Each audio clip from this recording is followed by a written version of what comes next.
Kalau sekarang ini kan AI sedang tren ya, dan mungkin yang paling banyak digunakan adalah text processing atau text mining ya. Nah, di sini kita akan bahas sudut pandang yang berbeda, yaitu tentang visi komputer dan pengolahan citra digital.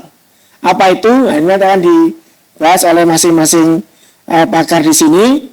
Tapi sebelumnya juga kita akan mengenalkan bahwa acara ini itu diselenggarakan oleh Laboratorium Sistem Cerdas Fakultas Ilmu Komputer.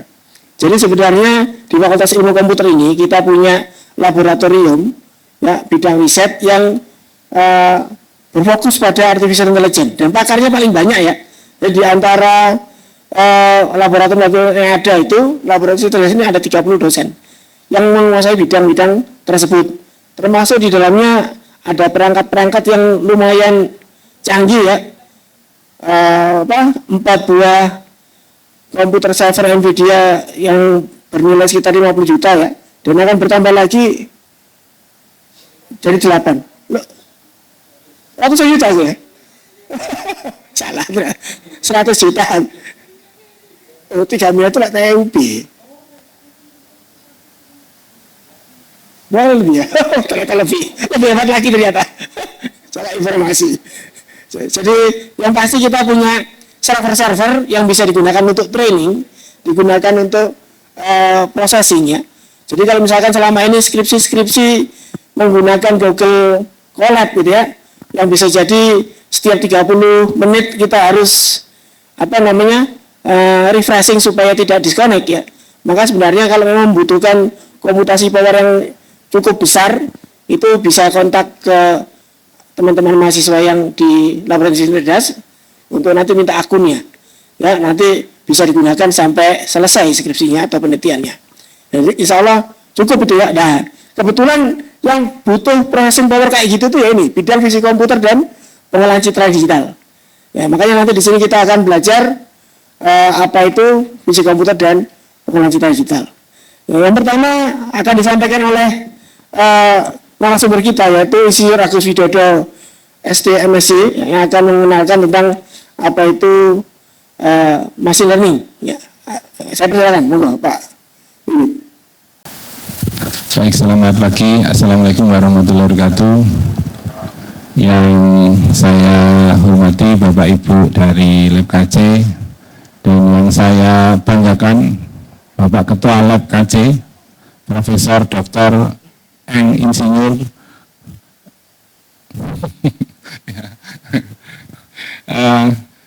ini teman-teman dari mahasiswa, terima kasih. Kalau saya menyapu pandangan saya mulai dari kiri sampai ke kanan, itu bisa menebak ini yang S1 mana, yang S2 mana. Kalau Bapak atau Mas saja yang depan ini S3 ya?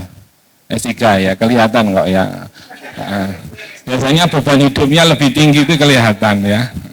Kalau yang di depan-depan itu beban hidupnya nggak paling tinggi, kelihatannya yang paling bawah, pojok kanan bawah itu ya. Ya, itu beban hidupnya nggak tinggi itu, happy. Buktinya apa? Saya ditiru sama Mas Edwin. Coba kalau saya nggak bahagia sama Mas Edwin, nggak mungkin dia pelontos begitu juga ya. Jadi seperti yang disampaikan Pak Bayu tadi, karena urutan saya itu paling kanan, karena Pak Bayu itu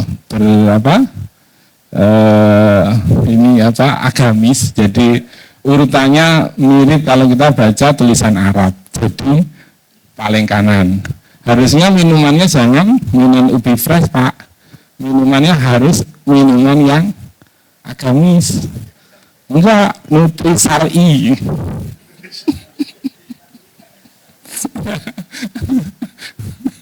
Ayo ketawa ya. Baik, saya akan menyampaikan tukar pengalaman saja lah. Saya yakin teman-teman semuanya bisa membaca ya, bahkan bisa mendapatkan informasi terkait dengan apa sih bedanya machine learning. Kemudian kita sering rancu juga dengan istilah AI, ada lagi deep learning, Ya, terus kemudian ada pengolahan citra digital, ada visi komputer, ada algoritma evolusi, banyak sekali beban hidup teman-teman KC. Makanya akhirnya apa? Mahasiswa yang mengambil KC itu nggak banyak, karena tahu sendiri dengan sadar bahwa kalau di KC itu beban hidupnya tinggi, gitu ya Pak Bayu ya. Makanya banyak yang masuk SI Pak, ya. SI itu tekanan ininya nggak tinggi, akhirnya anaknya kan kelihatan ceria banding aktif. Ini anak TI mana? Ada nggak? Ada kan? Nah itu kelihatan bahagia dia, ya toh. Anak TI kelihatan bahagia, bisa ngarang lagu, gitu, bikin video, ya toh. Tapi anak itu nggak koper Pak, gara-gara Pak Yudi sini, ya. Jadi AI, ML, dan DL itu, nah ini yang memayungi adalah AI. Jadi payung besarnya dalam pembuatan mesin pintar itu adalah AI. Jadi tidak terbatas hanya komputer sih AI ini, ya. AI ini nggak hanya ChatGPT, ya, nggak hanya Gemini. Oh, nggih. Next gitu ya. Tak ulang Mas, biar teman-teman dengar semua. Ya. Saya nggak next tadi, saya tes tadi. Mas, Mas, balik dulu Mas. Saya belum nextnya tadi tes lah, itu loh ya. Ya. Oke. Waktu saya berapa? 15 menit? 10. Ya.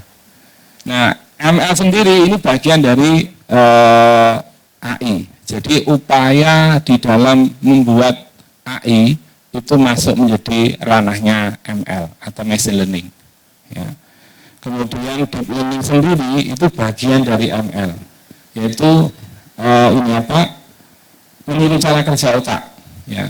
Ini yang sering kali membuat kita bingung, ya. Gambarnya otak itu ternyata dalamnya ada gitu, ruwet begitu ya, gambarnya deep learning ini ya. Ya, ini menggunakan jaringan neural multilapisan untuk analisis mendalam. Saking ruwetnya, kadang-kadang mahasiswa itu ditanya, arsitektur apa Dek? Terus kemudian implementasinya bagaimana Dek? Ini Pak, saya tinggal manggil 3 baris ini gitu. Ini saking sulitnya itu. Makanya mahasiswa tidak mampu berkata apa-apa biasanya kalau ujian, gitu Pak ya. Nanti diulang terus nggak apa-apa begitu. Padahal judulnya tuh LSTM ya, recurrent dan seterusnya. Recurrent yang mana Pak? Di 3 Pak. 3 minggu. Ya karena saking rumitnya tadi akhirnya mahasiswa tidak mampu berkata apa-apa. Ya itu. Jadi deep learning itu bagian dari machine learning, bagian dari AI. Jadi kalau orang ditanya AI itu yang mana sih gitu ya? AI itu ya wujud yang bisa kita rasakan berinteraksi. Nah, game Anda itu juga bagian dari AI. Kalau nggak ada AI-nya nggak jadi game, ya. Karena Ronaldo ditendang itu nggak bisa terseok-seok gitu ya Pak Randy ya. Nah, coba ditendang 12 kali begitu ya, kena tackle 2 kali gitu ya. Itu di permainan game sepak bola. Itu kalau nggak ada AI-nya dia nggak akan turun performanya dan seterusnya. Ya. Di dalamnya kompleks sekali, ada machine learning dan seterusnya. Nah, langsung next. Nah ini kita ambil mengutip dari gayanya Ramon Chin katanya Pak Arif Rahman. Ya. Kita keliru ya ini urutannya Mas. Ya. Karena saya lebih pintar daripada AI walaupun tidak berurutan nggak apa-apa ya. Ya, jadi kalau kita ambil contoh persoalannya adalah kemacetan di persimpangan Kota Malang. Ya, jadi kita seringkali di Suhat itu walaupun kita tergesa-gesa minta ampun tergesa-gesanya karena kita panik seandainya saya nggak bisa masuk, saya bisa membayangkan wajah marahnya Pak Bayu gitu ya, dan akhirnya saya dikunci untuk nggak masuk ke ruangan beliaunya. Ya, nah. Padahal di belakang saya itu ada ambulans yang mengangkut ibu hamil, anaknya kembar segera lahir, kembarnya kembar 3, coba bayangin, nggak panik gimana? Tapi nunggu lampu lintas itu rata-rata hanya 60 detik terus, ya, bergantian begitu. Nah, gimana caranya? Ya, lalu lintas tadi itu bisa smart. Oh, itu lagi ada ambulan, ya. Oh, itu ada penuh gitu ya. Itu bukan kayak polisi cepat. Ya, kalau polisi cepat itu berhitung panjang, ya, yang didahulukan yang punya duit, ya, yang kasih duit. Kalau polisi cepat begitu. Tapi kalau AI enggak, ya, smart city yang dicantokkan, ya, di dalamnya ada AI, itu bisa tahu gimana caranya, ya. Ambulan yang memang harus butuh prioritas itu harus didahulukan, ya. Nah, jadi solusinya adalah lampu lalu lintas yang adaptif, ya, yang butuh prioritas itu yang didahulukan. Ya. Nah, sekarang peran AI di mana? Ya. Peran AI di mana? Di dalam ini tadi. Ya. Akhirnya saya juga bingung juga ini, ya. Ya. Oke, ya, kita masukkan ini CCTV, ya. Jadi AI itu perannya adalah mengambil keputusan, di mana keputusan itu didasarkan dari proses machine learning. Jadi di dalam proses machine learning itu dia akan tahu, ya, dari CCTV itu diambil gambarnya, ya, dari gambar, ya, dari gambar tadi perlu dikenali, ya, perlu dikenali. Pengenalan tadi itu adalah dimainkan perannya oleh DL. Jadi DL ini menjadi mata atau persepsi visual dari proses yang ada di dalam smart city, khususnya untuk pengantaran lalu lintas, ya. Kemudian di sana, ya, DL ini bisa mengenali ada 40 mobil, 100 motor, 1 ambulan dan seterusnya. Kemudian si ML ini, ya, si ML memproses bagaimana berdasarkan pengalaman-pengalaman sebelumnya, ya, itu harus dilakukan, ya, prioritas terhadap setiap kendaraan yang ada. Ya, itu yang memainkan peranan adalah machine learning. Setelah itu machine learning memberikan rekomendasi, ya, memberikan rekomendasi kepada si ini, apa itu? Kepada si AI, ya. Berapa lama lampu itu dinyalakan hijau pada jalur-jalur yang lebih padat daripada jalur yang lain, ya. Jadi kalau ibaratnya seorang polisi, AI itu adalah si polisinya itu, ya. Kemudian machine learning itu adalah pengalaman dan insting dari polisi. Sedangkan deep learning itu adalah saraf mata polisi. Nah, ini ada persoalan baru lagi.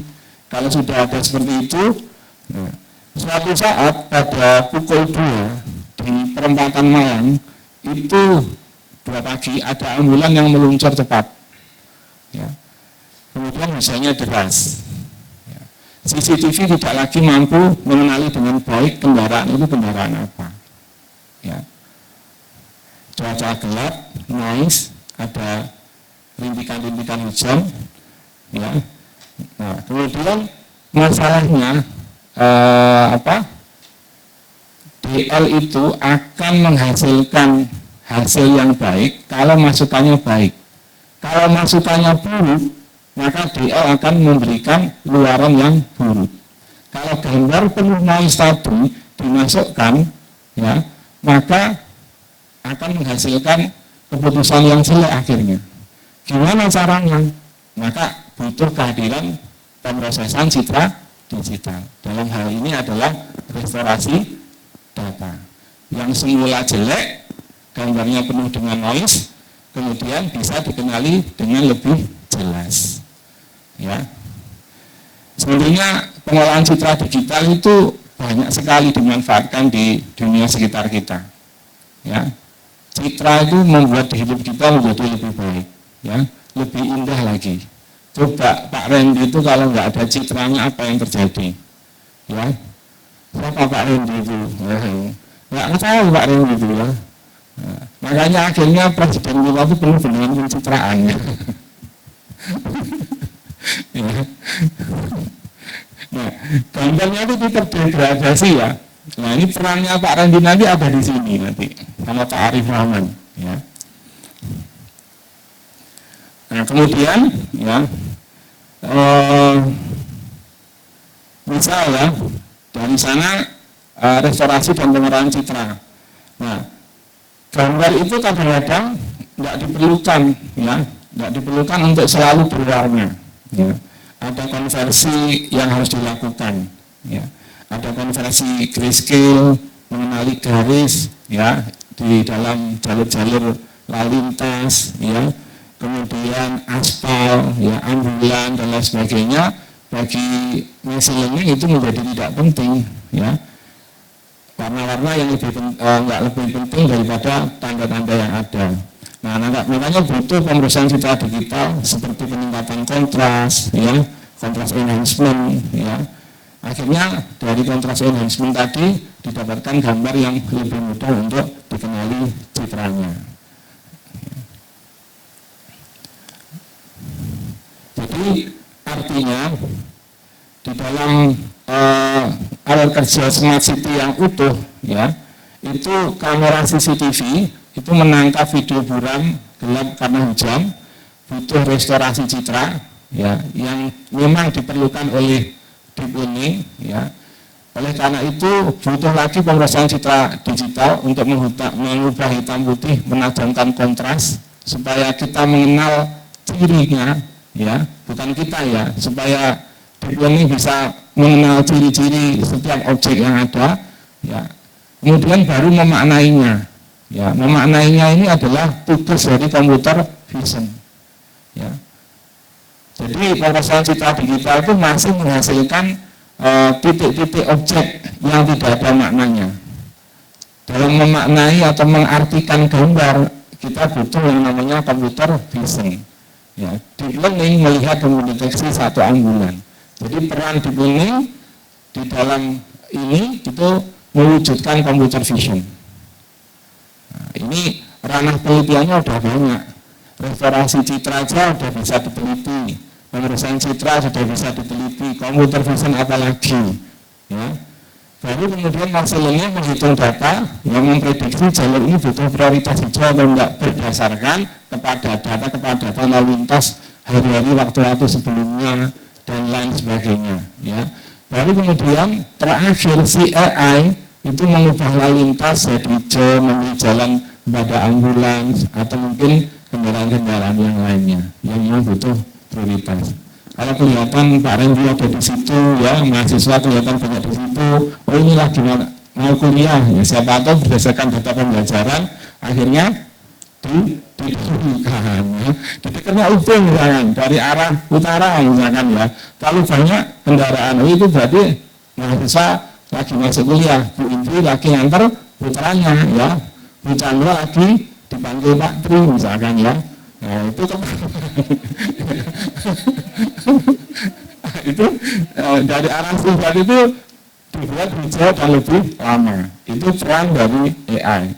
Jadi adik-adik semua itu Bapak Ibu sudah ada gambaran secara umum ya. Ini apalagi yang dari teman-teman TI itu akan dapat gambaran umum bagaimana istilah-istilah yang kita kenal, computer vision, pengolahan citra digital, machine learning, ya, deep learning, kemudian AI itu sendiri bisa mengambil peran ya dalam konteks persoalan pengaturan lalu lintas adaptif di dalam sebuah smart city. Ini yang lebih dalam tentang restorasi, tentang pengolahan citra itu bapak-bapak senior saya, Pak Arif Rahman, ya, Pak Randy, ya, Pak Fitra dan lain sebagainya. Apa saya sudah selesai Pak? Sudah Pak, cukup. Ya, terima kasih. Ya. Belum diusir kan saya tanya dulu. Terima kasih Pak Wid atas penjelasannya terkait dengan machine learning secara general ya. Nanti kalau ada pertanyaan dicatat dulu aja ya. Mungkin setelah sesi pemaparan nanti bisa ada diskusi, bisa ditanyakan kepada siapa untuk penjelasan lebih detailnya. Ya karena memang waktunya juga sangat terbatas ya. Oke, baik, ini tadi gambaran secara umum tentang machine learning, contoh implementasinya di smart city ya. Jadi yang paling banyak itu smart city itu contoh-contoh implementasi dari nyata dari machine learning. Makanya kalau mau menguasai ini gitu ya, nanti bisa jadi konsultan di pemerintahan kota di Indonesia, itu jadi konsultan smart city, itu banyak bidang yang bisa dikerjakan ya, karena hampir di setiap kota sudah ada CCTV-nya, tinggal bagaimana dari CCTV itu bisa kita olah untuk menghasilkan goal yang kita inginkan. Oke, ini gambaran tentang machine learning yang akan dilanjutkan oleh Pak Nasir Jawas terkait dengan machine learning juga yang mungkin sedikit lebih ada detail terkait dengan macam-macam machine learning. Silakan Pak Nasir. Baik, terima kasih. Assalamualaikum warahmatullahi wabarakatuh. Selamat pagi. Oke, baik. Saya akan mencoba untuk mereview sedikit tentang machine learning. Jadi karena ini adalah intinya dari AI, gitu. Yang ingin saya sampaikan atau yang ingin saya bahas adalah bagaimana sih sebenarnya cara mesin atau komputer itu belajar. Ada mungkin secara umum ada 3 jenis. Yang 2 awal itu yang yang paling sering menggambarkan bagaimana perbedaan antara cara belajarnya mesin. Yang pertama itu adalah dengan cara diajari, yang kedua yang unsupervised itu dengan cara tidak diajari. Apa sih bedanya? Sederhananya, perbedaannya adalah memberikan jawaban sama tidak memberikan jawaban. Kalau yang pertama, komputernya diajari dengan kunci jawaban. Jadi saya mengumpulkan beberapa contoh. Kalau karena kita berbicara tentang computer vision sama image processing, maka data yang akan diproses adalah data berupa data gambar ataupun video ataupun yang sejenisnya ya. Nah, kalau misalnya dicontohkan di sini ada gambar kucing. Saya mengumpulkan beberapa gambar kucing gitu. Lalu saya labeli gambar tersebut dengan label 1 atau label kucing gitu. Lalu saya punya gambar kedua yang merupakan gambar hewan lainnya, gambar anjing misalnya. Saya labeli gambar tersebut dengan label 2 untuk anjing, dan ada label ketiga untuk misalnya burung. Lalu saya labeli bahwa gambar di ketiga ini adalah gambar burung. Maka di sana komputer akan diajari dengan label tersebut. Baik itu secara tradisional dengan mencari fiturnya, ataupun secara yang lebih terkini lagi dengan membiarkan komputer mencari fiturnya sendiri. Yang jelas intinya adalah memberikan label kepada data, dan datanya tersebut diajarkan ke komputer, sehingga nanti ketika ada data baru maka komputer akan mencoba mencari kecocokannya dari 3 label yang memasukkan ke ke salah satu kategori yang telah diajarkan tadi. Jadi kalau misalnya dihubungkan ke tadi contohnya Pak Wiwit, mungkin saya punya beberapa foto kendaraan gitu. Ada ambulans, ada mobil, ada truk, ada sepeda motor. Nah, saya kumpulkan foto-foto ambulan, saya labeli dengan ini ambulan gitu. Terus yang kedua, saya kumpulkan foto-foto sepeda motor, saya labeli bahwa ini adalah sepeda motor. Saya kumpulkan foto-foto ketiga, ini mobil sedan misalnya, saya labeli dengan mobil sedan. Dan yang terakhir, saya kumpulkan foto-foto truk besar, dan ini saya labeli bahwa ini adalah truk besar gitu.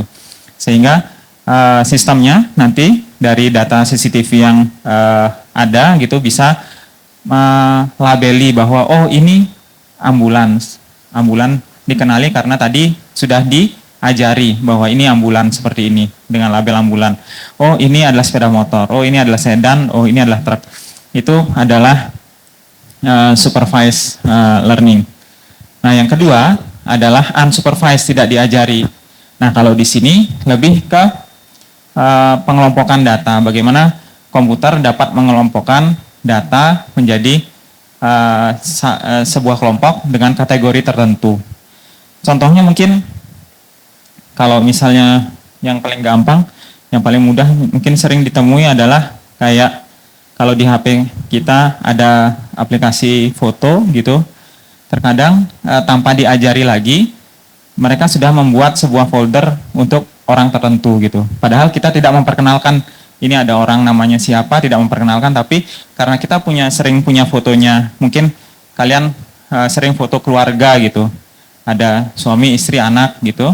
Nanti si aplikasi di foto yang di HP itu mengelompokkan, oh ini si bapak, ini si ibu, ini si anak gitu. Dikelompokkan nanti foto-foto yang ada bapaknya masuk ke dalam folder foto bapak, foto yang ada ibunya masuk ke folder yang foto ibu sama yang foto anak. Tanpa diajari, tanpa diberikan label bahwa ini adalah bapak, ini adalah ibu, dan ini adalah anak. Nah itu bagian yang kedua, yang unsupervised. Tanpa diajari, dia sudah komputer mengelompokkan berdasarkan kategori tertentu. Jadi kategorinya nanti bisa diberikan. Misalnya, saya punya foto dengan berbagai macam latar background misalnya. Ada yang backgroundnya merah, ada yang backgroundnya biru. Misalnya ini contoh yang kedua. Saya ingin mengelompokkan secara otomatis berdasarkan perbedaan latar belakang tadi. Jadi yang warnanya akan sedikit kemerahan atau mendekati merah, maka dia akan dikelompokkan ke dalam satu kelompok, dan yang di luar yang merah, yang biru dikelompokkan ke dalam yang biru tanpa diberikan label sebelumnya. Jadi tanpa diajari bahwa ini merah, ini biru. Nah itu adalah unsupervised learning. Nah terus kalau di slide ini disampaikan yang ketiga adalah deep learning. Deep learning ini adalah salah satu contoh cara belajar yang terbaru di bidang machine learning, di mana kita memberikan contoh yang banyak kepada komputer. Misalnya tadi kayak contoh kasus yang tadi di lalu lintas ya, saya kumpulkan mungkin ribuan foto ambulans gitu, foto besarnya ambulans dari berbagai macam angle.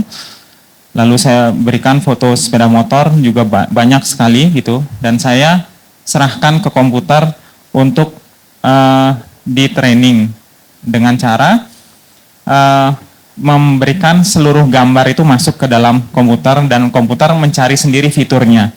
Mungkin kalau saya kembali ke belakang, sebelumnya seperti apa sih? Nah, sebelumnya kalau tidak secara deep learning, kita perlu memberikan arahan.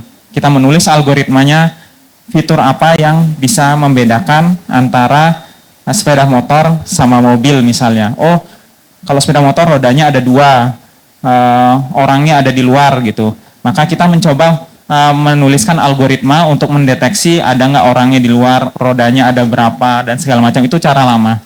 Lalu kalau cara yang baru, yang deep learning, kita kumpulin aja fotonya sebanyak mungkin gitu, yang berdasarkan satu kategori, dan kita biarkan komputer dengan algoritma ekstraksi fitur otomatisnya untuk mengekstraksi fiturnya, dan tanpa perlu kita mengajarkan lagi fitur yang perlu dicari apa. Itu menurut saya yang paling bisa menggambarkan antara ketiga ini. Sebenarnya ada satu lagi, kalau misalnya bicara machine learning ada banyak ya. Sebenarnya ada kalau misalnya dari cara belajar, ada satu lagi yang biasanya masuk ke dalam kategori machine learning, yaitu reinforcement learning, di mana kalau di reinforcement learning itu yang membedakan antara supervised sama unsupervised, bahwa kalau reinforcement learning itu belajar dari feedback. Bahwa kalau misalnya, kalau machine learning ditanya, kadang dia nanya, benar nggak ini jawabannya A gitu. Terus kalau misalnya dia salah, maka dia dikasih poin minus. Kalau dia benar, dia dikasih poin plus. Dari sana, dari feedback yang dia dapatkan, dia belajar untuk mempertajam lagi kemampuannya. Nah itu yang dikatakan dengan reinforcement learning. Mungkin itu yang bisa saya sharing secara umum tentang bagaimana cara komputer belajar. Terima kasih. Terima kasih Pak Nasir ya. Jadi ini masih gambaran global ya terkait dengan machine learning ya, kemudian macam-macamnya. Ya kita kembali lagi ya. Jadi fokusnya ini ke gambaran global tentang machine learning secara umum. Sedangkan di dalam machine learning secara umum itu ada bidang-bidang yang akan dipelajari, yaitu fisik komputer dan pengolahan citra digital. Nah, makanya kemudian kita coba belajar lebih dalam apa sih sebenarnya pengolahan citra digital dan computer vision ini? Ya, nah ini akan dibahas yang pertama tentang digital image processing atau pengolahan citra digital oleh Pak Arif Rahman. Saya persilakan Pak Arif. Terima kasih ya kesempatannya ya. Perkenalkan saya Bu Yuita. Mungkin teman-teman di sini ada yang sudah tahu, ada yang belum ya. Saya lihat di sini dari berbagai macam prodi. Saya lanjutkan ya dari presentasi dari Pak Wiwit dan juga Pak Nasan tadi sudah menggambarkan keseluruhan gitu ya secara umum. Nah di sini kita udah masuk sedikit ke teknisnya gitu ya. Jadi untuk pengolahan citra digital ini merupakan pengolahan yang low level ya. Jadi sebelum masuk ke computer vision ya biasanya itu ada proses di bawahnya yang namanya adalah pengolahan citra digital kayak gitu ya. Jadi di pengolahan citra digital ini contohnya ya, saya mungkin sebentar saja. Jadi seperti editing foto sebelum diupload. Nah teman-teman di sini banyak yang sudah menggunakan Instagram ya. Bensi mungkin nggak punya sosial media, minimal Instagram atau TikTok gitu ya. Pernah pakai editing fotonya ya, filter, minimal filter. Pernah? Kayaknya ada yang kurang kalau misalnya mahasiswa itu nggak ngupload foto tanpa filter gitu ya. Pasti ada yang diedit dulu, betul ya? Nah, ketika kita ngedit foto itu ya, kita melakukan yang namanya pengolahan citra digital ya. Seperti itu. Nah, tujuannya untuk apa? Kayak gitu. Nah, dengan memperbaiki foto yang kita gunakan, itu juga akan memperbaiki kualitas data yang akan kita gunakan untuk pengolahan lebih lanjut, seperti itu. Jadi kurang lebih seperti itu ya teman-teman untuk yang pengolahan citra digital. Nah, anggap aja sekarang gambarnya udah oke gitu ya. Sekarang gimana nih cara ngerti bahwa itu tuh gambar yang akan kita proses lebih lanjut. Nah, selanjutnya mungkin silakan dilanjut. Oke, baik, itu gambaran tentang pengolahan citra digital ya. Jadi karena yang akan kita pelajari adalah visi komputer, di mana visi komputer itu basisnya adalah gambar. Sekali video itu juga gambar ya. Bedanya kalau yang namanya video itu gambar yang jumlahnya, kalau dulu sekelas TV itu 30 gambar, kalau sekarang sekelas kamera kita 60 gambar ya. Bahkan kalau di game bisa sampai 120 gambar. Ya. Tetap gambar, cuman sekarang yang diproses lebih banyak. Jadi kalau tadi di sini pengolahan digital ini diproses gambarnya untuk input, nah sebenarnya banyak sekali nih ya proses-proses yang dilakukan oleh citra digital. Mungkin kalau yang tadi disampaikan di Instagram hanya beberapa fitur ya. Nah ini akan dijelaskan lebih detail tentang bagaimana sih proses-proses di pengolahan citra digital yang bisa dilakukan. Ini disampaikan oleh Bu Wira. Saya persilakan Bu Wira. Selamat pagi semuanya. Perkenalkan nama saya Wirawati. Saya kira ada beberapa mahasiswa di sini yang tahu saya. Kebetulan saya juga mengajar pengolahan citra digital. Jadi di sini saya akan menyampaikan sekilas aja apa itu tentang enhancement atau sudah tadi dijelaskan secara singkat oleh Bu Yuita. Nah, sebenarnya proses image enhancement ini dianggap mudah, tetapi sebenarnya dia penting perannya. Kenapa? Karena ini merupakan preprocessing sebelum masuk ke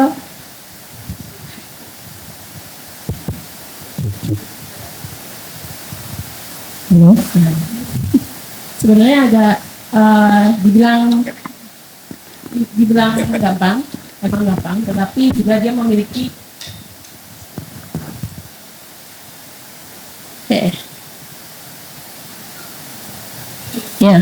nah ini ya perannya sangat penting untuk computer vision karena ini merupakan pre-processing, proses awal sebelum masuk ke membuat suatu gambar lebih bermakna itu. Nah, apa sih image enhancement itu? Image enhancement sebenarnya terdiri dari dua, yaitu image enhancement-nya itu sendiri sama restorasi. Bedanya adalah kalau image enhancement itu adalah membuat gambar menjadi lebih enak dilihat secara visual. Jadi dinilai secara subjektif. Contohnya adalah seperti brightness dan contrast adjustment yang tadi dijelaskan oleh Bu Yuita secara singkat. Seperti kalian pernah tahu sekarang kan banyak aplikasi yang mudah diunduh atau di Instagram itu ya filter, atau lebih mudahnya adalah di CapCut. Biasanya teman-teman Gen Z yang mudah edit video bisa pakai CapCut atau Snapseed dari Google. Itu salah satu aplikatif dari si image enhancement. Jadi misal kalian lagi moto di tempat yang gelap, kalau menggunakan mata manusia, kira-kira kan mata manusia bisa memperkirakan benda itu apa. Misal tas gitu ya, kalian foto.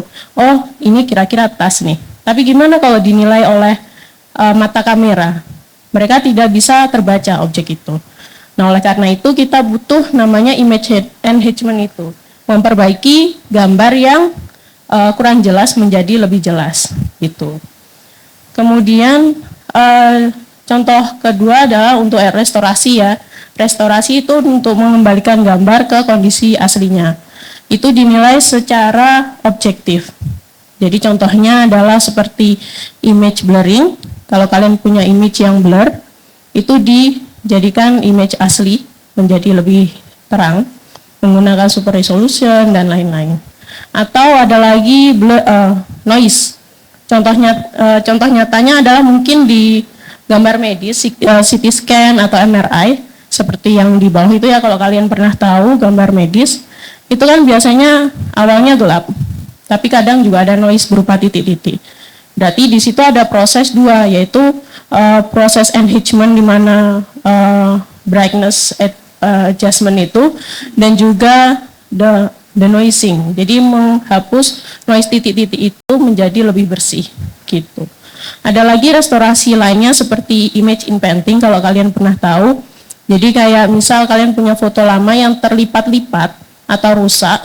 Nah, itu bisa diisi bagian yang kosong itu menjadi bagian yang terisi sesuai dengan gambar aslinya. Itu. Seperti itu. Nah, contoh lainnya ada namanya digunakan untuk kendaraan otonom, untuk membaca jalan dengan jelas, dan juga satelit dan drone. Seperti itu. Ini contoh lainnya ya. Silahkan nanti bisa dilihat. Jadi sebelum di enhancement ada namanya gambar yang pecah-pecah karena mungkin kualitas gambarnya rendah. Kemudian di resolution, di super resolution. Kemudian juga ini yang X-ray paru-paru. Hasilnya akan menjadi seperti ini satelit.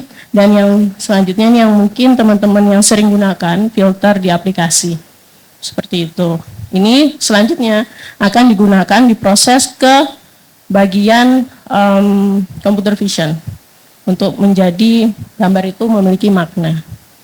Nah, cukup sekian yang bisa saya sampaikan. Monggo Pak Moderator. Baik, terima kasih ya Bu Ira. Jadi jangan khawatir ya, di dalam yang namanya dunia nyata itu memang kadang-kadang tidak ideal.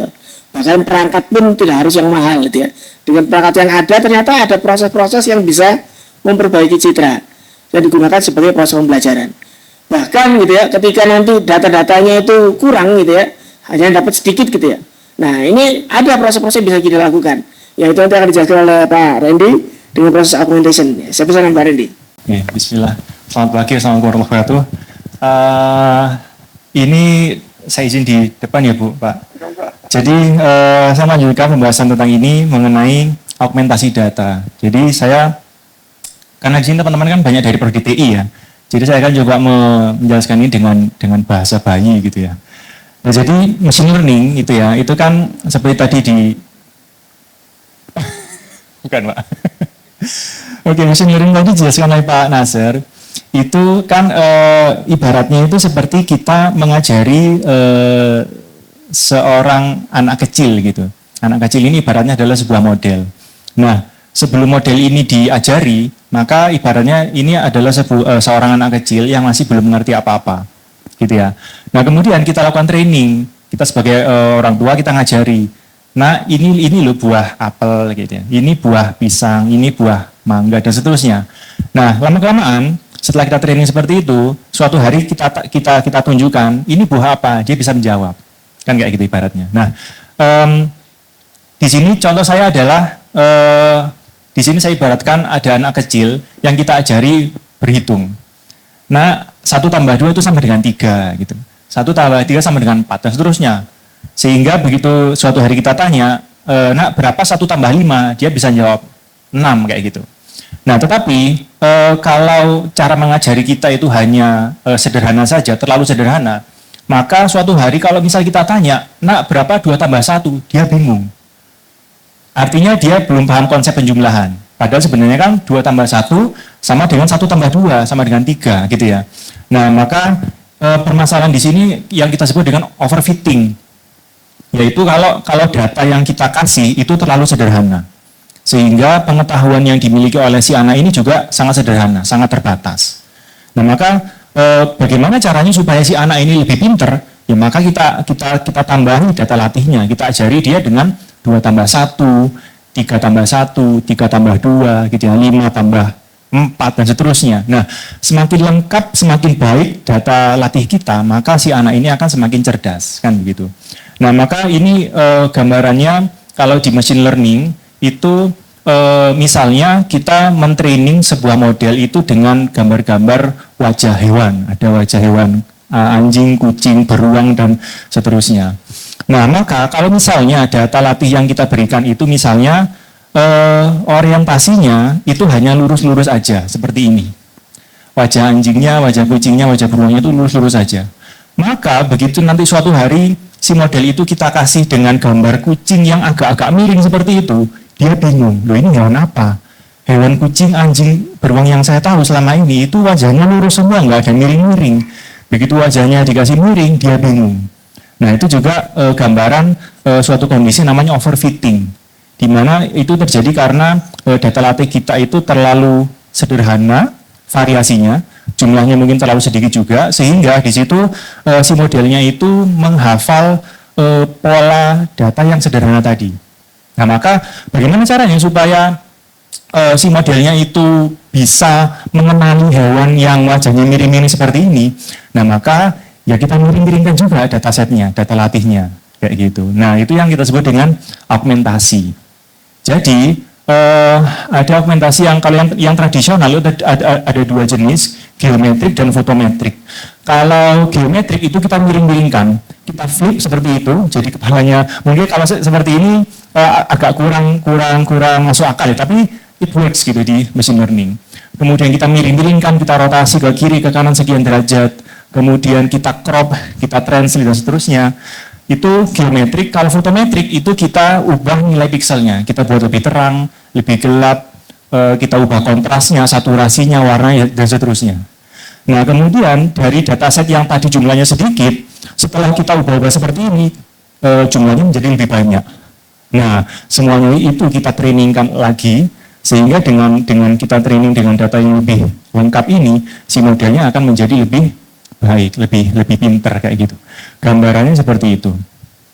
Nah, kemudian ya itu augmentasi yang sifatnya tradisional. Nah, kemudian timbul masalah. Masalahnya begini, cara untuk mengaugmentasi seperti ini itu tidak berlaku universal.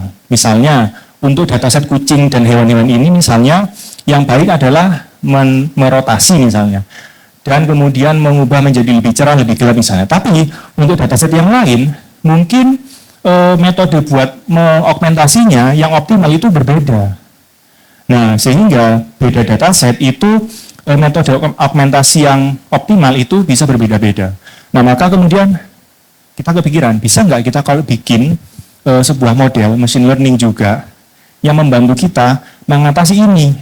Kita membuat model yang bisa mencari secara otomatis metode apa, metode augmentasi apa yang paling optimal untuk dataset saya ini. Saya untuk nyari secara manual, saya males nih, saya ingin bikin model otomatis saja. Nah, maka itulah auto augment. Ini tahun 2017 kalau saya nggak salah. Jadi menggunakan reinforcement learning, itu dia akan secara otomatis mencari metode augmentasi yang terbaik untuk dataset yang kita punya. Udah, kita tinggal jalankan aja, dia akan ngasih hasil ini loh, metode augmentasi yang optimal untuk dataset Anda. Ya udah, ini berikutnya tinggal kita pakai untuk mentraining kayak gitu. Nah, itu auto augment. Kemudian ada pengembangan yang berikutnya lagi, ada augmentasi yang bukan hanya menggunakan satu persatu data, tapi mencampur, memixkan. Jadi ada namanya yang setahu saya yang di image itu yang pertama adalah mix up. Jadi itu dari dua citra, ini kucing dan beruang ya, itu kayak di blender gini ya, kayak dicampur menjadi seperti ini. Jadi ini mungkin dicampur seperti ini. Ini tuh mungkin bisa dibilang 70% kucing, 30% anjing gitu ya. Dicampur seperti itu jadi satu gambar. Inilah mix up yang kemudian ini di-trainingkan juga. Nah, selain gambarnya dicampur, labelnya juga dicampur. Jadi gambar ini itu labelnya bukan hanya kucing, bukan, tapi ini labelnya itu campur, soft label. Jadi gambar ini tuh 70% kucing, 30% anjing kayak gitu. Nah, kemudian metode yang lain ada namanya cut mix, itu juga mencampur juga, tapi modelnya dia bukan seperti mix up, tapi di crop terus dipasang di depannya seperti itu. Itu mix up.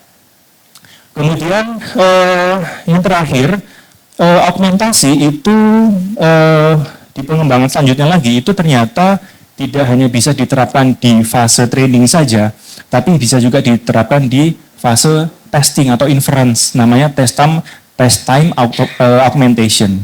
Jadi setelah model itu di training, maka untuk mentestingnya itu si data testingnya itu kita augmentasi. Jadi misalnya gambar kucing kita testing dengan sebuah model. Nah, bisa jadi gambar kucing yang kita kasih itu si modelnya itu akan salah mengenalinya sebagai beruang misalnya. Tapi misalnya gambar kucing yang sama kita miring-miringkan, kita flip gitu ya, kemudian kita apakan lah gitu ya, kita buat lebih terang, lebih gelap, sehingga dari satu data testing kita perbanyak menjadi katakanlah jadi 8 misalnya. Nah 8 ini kita testingkan, kemudian hasilnya kita voting. Itulah test time augmentation. Nah itu saya kira yang bisa saya sampaikan beberapa hal tentang augmentasi dari yang tradisional sampai yang 3 bawah ini yang sifatnya agak kekinian sekitar mulai tahun 2017-an ke atas gitu ya, itu seperti ini. Dan tentang augmentasi ini bisa jadi hal yang luas juga gitu ya. Artinya kalau kita mempelajari tentang augmentasi ini juga luas juga dan juga bisa menjadi satu topik penelitian tersendiri gitu. Sekian dari saya kembalikan ke moderator. Oke, baik, terima kasih Pak Randy ya. Jadi ini contoh-contoh yang namanya pre-processing ya. Jadi kita masih belum belajar ke prosesnya, ini masih pre-nya ya. Jadi pre itu ya memperbaiki gambar-gambar, memperbanyak gambar-gambar. Jadi ya itu sebabnya kenapa kadang-kadang bahkan cuman kelihatan ujungnya aja. Misalkan kalian punya foto cuma kelihatan rambut atasnya, langsung terkenal ini adalah orang gitu ya. Karena sekarang model belajarnya tidak hanya gambar yang utuh, ya bahkan diproses-proses dengan gambar-gambar yang sebagian-sebagian. Sehingga komputer sekarang belajarnya utuh ya, belajar lengkap, belajar sepotong, belajar dibolak-balik, sehingga dia bisa mengenali berbagai macam kondisi. Karena datanya juga dibuat seperti itu. Dan data-data ini yang tadi dilakukan bahkan secara otomatis gitu ya. Makanya kalau yang masih bingung topik-topik skripsi ini banyak ternyata ya yang bisa dilakukan. Tidak harus ke computer vision ya, bahkan ke bagian pengolahan citra digital pre-processingnya ini juga menjadi topik skripsi tersendiri gitu ya. Dengan mempelajari berbagai macam literatur terkait dengan pre-processing. Nah nanti setelah datanya siap semua banyak, nah ini baru kita menginjak kepada bagian yang namanya computer vision gitu ya, yang menggabungkan memproses data-data yang sudah dipersiapkan tadi untuk diproses lebih lanjut. Ini akan dijabarkan oleh Bu Chandra. Saya persilakan Bu Chandra. Baik, terima kasih. Saya singkat saja. Mana ya? Next. Computer vision. Kalau tadi kan image processing ya, dia lebih banyak ke arah ini peningkatan kualitas citra. Kalau level dari citra. Biasanya kalau di computer vision ini sering disimpulkan dengan mata manusia atau mata robot agar lebih cantik ya kelihatannya ya. Nah, karena apa? Vision kan visual ya kan. Kalau mau menghafal yang paling gampang, vision itu adalah visual, sesuatu yang bisa dilihat. Biasanya adalah bentuknya gambar atau yang agak lebih keren lagi adalah video ya kan. Nah, gambar dan video ini tentunya sumbernya banyak, entah itu dari foto juga beragam ya, apa saja. Nanti kalau dari video juga saat ini teknologinya bermacam-macam, dan itu apa saja objeknya, pokoknya bisa dilihat dengan visual. Nah, kemudian computer vision ini lebih fokus ke high level processing, bisa untuk mengekstrak informasi yang bermakna, kemudian melakukan analisis lebih lanjut. Contoh di sini sederhana ya, melakukan recognition, mengidentifikasi ini objek apa bisa membedakan apakah ini kucing, apakah ini anjing, ataukah yang lainnya. Terus kemudian detection ya, dalam satu objek yang isinya beragam, di ruangan ini ada beberapa objek, misalkan objek mahasiswa, objek kursi, dan sebagainya. Ini adalah informasi yang bermakna, sehingga bisa dibedakan ada objek apa saja. Terus kemudian ini yang disukai oleh adik-adik cewek-cewek, ya kan, mahasiswa, ya kan, biasanya akan mengidentifikasi, ya kan, ini siapa kira-kira. Banyak aplikasinya, misalkan untuk presensi mahasiswa menggunakan face, ya kan, nggak usah tekan-tekan tombol dan sebagainya, langsung saja masuk, ada kamera, dikenali, oh ini mahasiswanya si A, si B, atau siapa saja nih yang bisa masuk. Mungkin bisa juga dikenali, ini harusnya bukan mahasiswa di kelas ini, tetapi dia ikut sit-in untuk mendapatkan informasi, mendapatkan ilmu yang lebih bermanfaat dari kelas tersebut. Nah, ini juga ada segmentation, yang artinya sebenarnya dia mensegmen ya, ada apa saja di situ yang bisa dibedakan nanti objek-objeknya. Nah, bagaimana dia bisa, si computer vision ini bisa melakukan pengenalan tadi. Nah, lebih banyak dia berinteraksi dengan apa? Teknologi yang saat ini kita kenal dengan AI, Artificial Intelligence. Nah, sebagai contoh di sini yang tadi dijelaskan oleh Bapak Ibu yang sebelumnya, banyak yang menggunakan mesin learning. Nah, perkembangan mesin learning sangat luar biasa ya, baik itu yang supervised, unsupervised, bahkan semi supervised atau self supervised. Nah, dalam perkembangan machine learning ini ada yang namanya adalah deep learning, ya kan. Kalian mungkin sudah sangat ini ya, mengenal ya aplikasi-aplikasi deep learning. Contohnya yang LLM yang saat ini kalian manfaatkan. Saya yakin tidak ada yang tidak memanfaatkan LLM, pasti sudah banyak. Nah, ini yang fokus kepada visual, inilah yang nanti diolah dengan computer vision. Mungkin ini singkat saja ya, sehingga nanti ada waktu-waktu diskusi yang bisa dimanfaatkan untuk kita melakukan diskusi lebih lanjut. Terima kasih waktunya Pak Bayu. Oke, baik Bu Chandra ya. Jadi gambaran umum ya tentang computer vision ya. Jadi kadang-kadang kalau skripsi mahasiswa fokusnya di computer vision ya. Ya padahal sebenarnya banyak ya selain computer vision tadi di bagian pre-processing juga bisa. Nah, ini tadi disampaikan oleh Bu Chandra bahwa computer vision itu juga macam-macam ternyata ya. Ini masih belum behavior recognition gitu ya. Recognition itu juga nanti macam-macam. Mulai dari image, facial, behavior, ya, action, ya, semuanya. Cuma kalau behavior sama action itu yang diproses video ya. Kalau yang ini kan diproses gambar. Jadi masuk computer vision juga. Jadi computer vision itu melibatkan gambar dan video. Ya, kalau object detection kayak tadi di gambarnya di gambar smart city-nya Pak Wiwit tadi ya, kalau sekarang banyak dipakai untuk vehicle counter ya. Jadi ingin tahu jumlah kendaraan yang lewat itu berapa sih? Kan itu video ya, langsung dihitung lewat dikasih batas gitu ya. Di kendaraan lewat atau jumlah mobil sekian, jumlah sepeda motor sekian, truk sekian, maka bisa langsung ngitung ya secara otomatis. Kalau tol gitu seharusnya pendapatannya sekian. Nanti dibandingkan dengan pendapatan yang di nyata itu ternyata kok kurang, ini berarti ada yang korupsi ya. Mungkin ada yang nggak bayar gitu ya dan sebagainya. Ini contoh-contoh implementasi di computer vision ya. Nah, ini penjelasan lebih detail terkait dengan implementasi ini bisa terkait dengan manusia ya. Jadi hasil komputernya dikaitkan dengan manusia. Nah, ini dibahas lebih lanjut oleh Pak Fitra ini ya, terkait dengan human computer interaction. Sampai sini Pak. Baik, terima kasih waktunya. Izin menyampaikan. Ya, jadi dari beberapa contoh yang tadi bisa kita dapatkan bahwa dari pengenalan citra yang sederhana maupun yang kompleks itu tujuan utamanya adalah nanti untuk mempermudah kita untuk melaksanakan sesuatu gitu ya. dari beberapa tadi yang sudah disampaikan, cara-cara untuk mengembangkan atau mengenali sebuah objek, misalkan anggaplah kita sebagai komputer yang superkomputer gitu ya, jadi kita bisa melakukan beberapa hal yang lain tadi, tapi komputer tidak. Beberapa cara yang tadi sudah dikenalkan itu juga cara yang bisa digunakan atau dipahami oleh mesin supaya nanti bisa mengenali objek yang sama seperti kita. Jadi kita seperti memberikan kemampuan atau bekal kepada si mesin supaya bisa memiliki kemampuan seperti kita. Dan seperti yang tadi, implementasinya itu nanti tujuannya untuk apa sih? Ya sebenarnya untuk kita ya, untuk membuat hidup kita lebih baik gitu ya, dalam banyak hal begitu ya. Jadi dari beberapa cara pengolahan citra digital maupun computer vision, kalau misalnya kita terapkan ke beberapa hal di sini, bisa jadi misalkan ke transportation gitu ya, untuk digunakan seperti yang kita tahu sekarang, mobil pintar gitu ya, untuk mengenali jalur yang aman gitu, bagaimana mobilnya itu nanti bisa mengenali lingkungan sekitar dengan melakukan proses persepsi gitu ya, dari sensor yang kemudian ditangkap, kemudian diproses dengan cara yang tadi supaya aman gitu ya.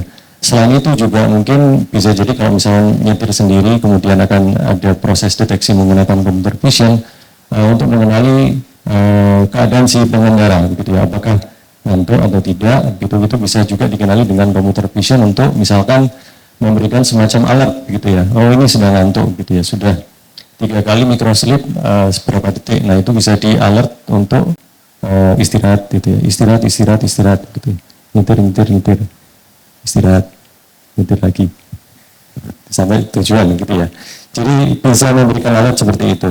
Yang lainnya ke healthcare gitu, jadi itu juga bisa digunakan untuk seperti yang tadi, mendapatkan citra yang lebih baik lagi. Tujuannya untuk apa? Ya untuk mendapatkan presisi, misalkan tumor itu kan mungkin juga ada yang sangat jelas, ada yang tidak jelas gitu ya, ada yang karena satu tidak itu kadang-kadang masih jadi satu dengan jaringan. Jadi bagaimana supaya nanti deteksinya itu bisa lebih jelas lagi. Nah, cara-cara yang tadi itu sudah dijelaskan untuk bisa mendapatkan citra yang baik gitu ya, yang nanti bisa digunakan untuk mendeteksi.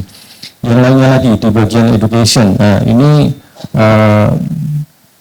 pengembangan yang sekarang bisa ke arah, kalau computer vision ya salah satunya dengan menggunakan raut wajah begitu ya, nanti digunakan sebagai pendeteksi keadaan siswa begitu ya, ketika belajar itu seperti apa gitu, dengan menggunakan cara-cara yang tadi juga gitu.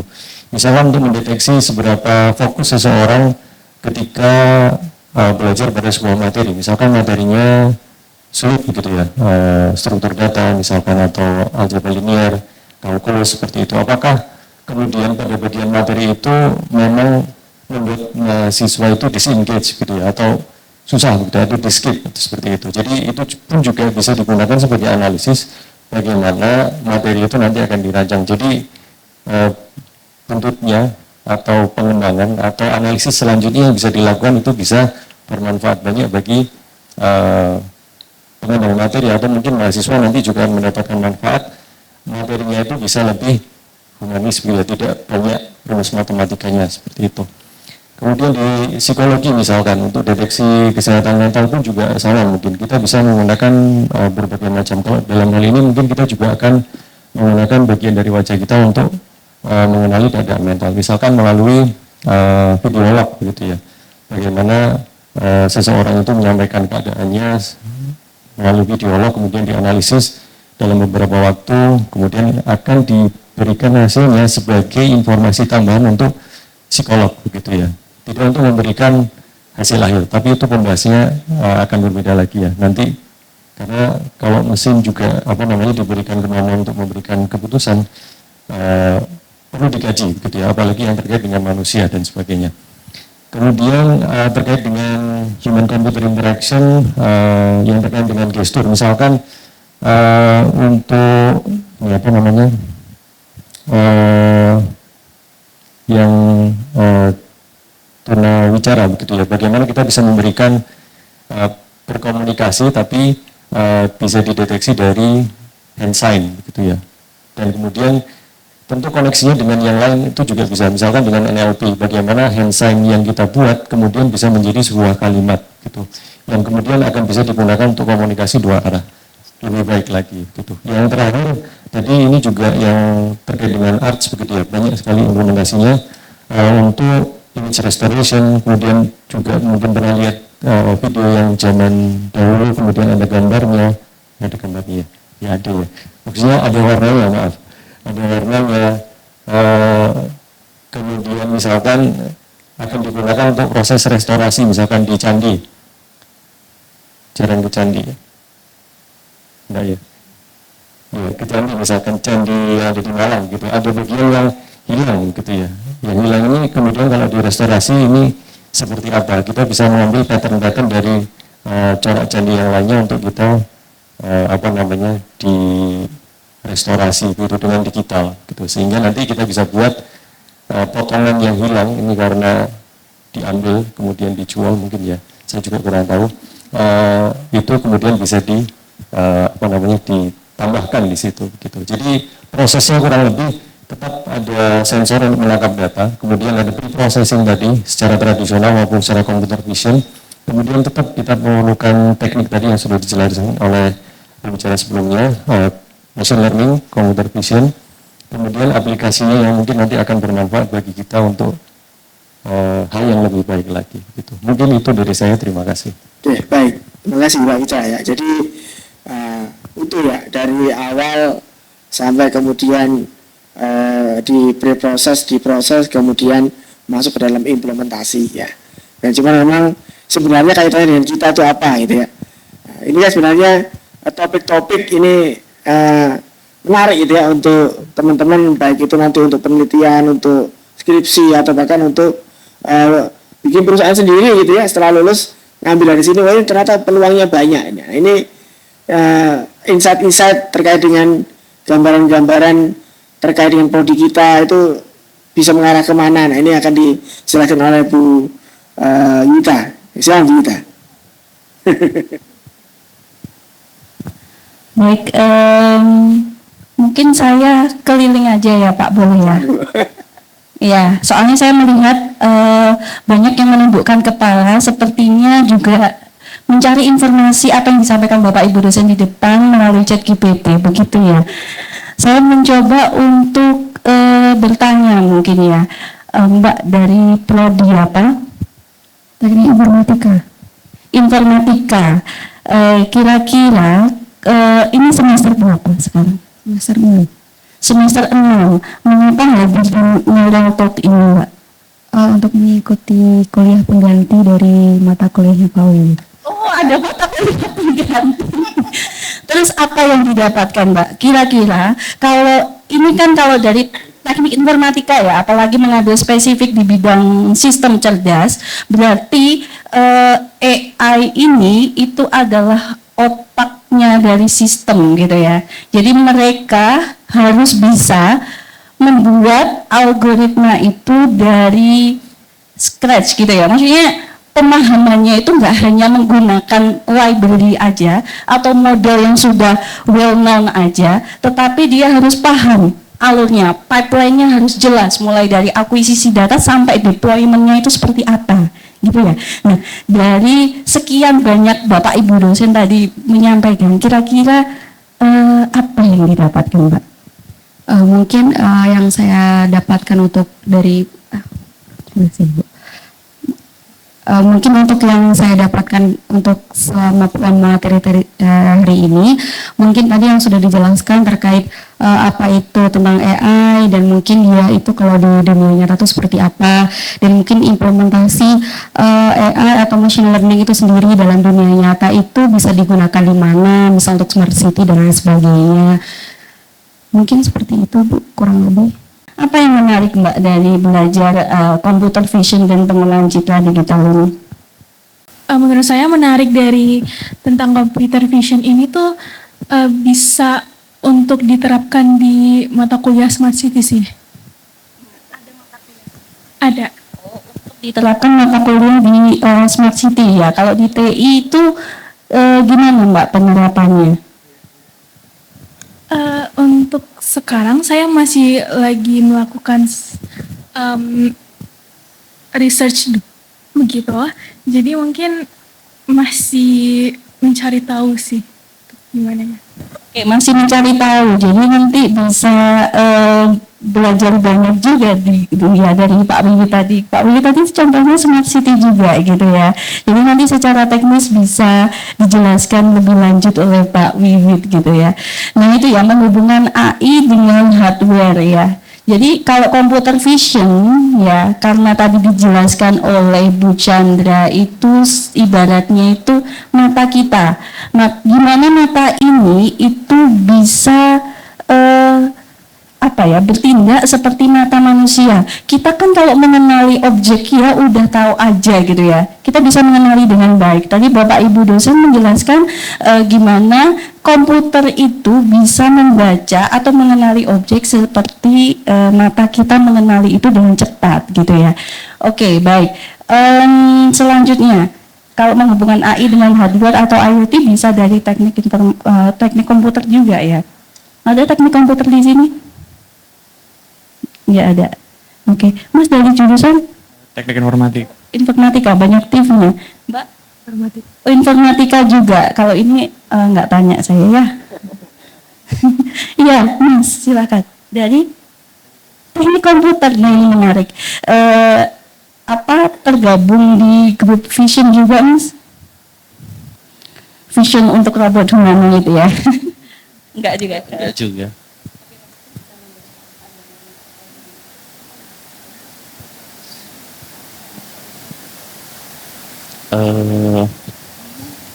Nama saya Maulana Muhammad Ali.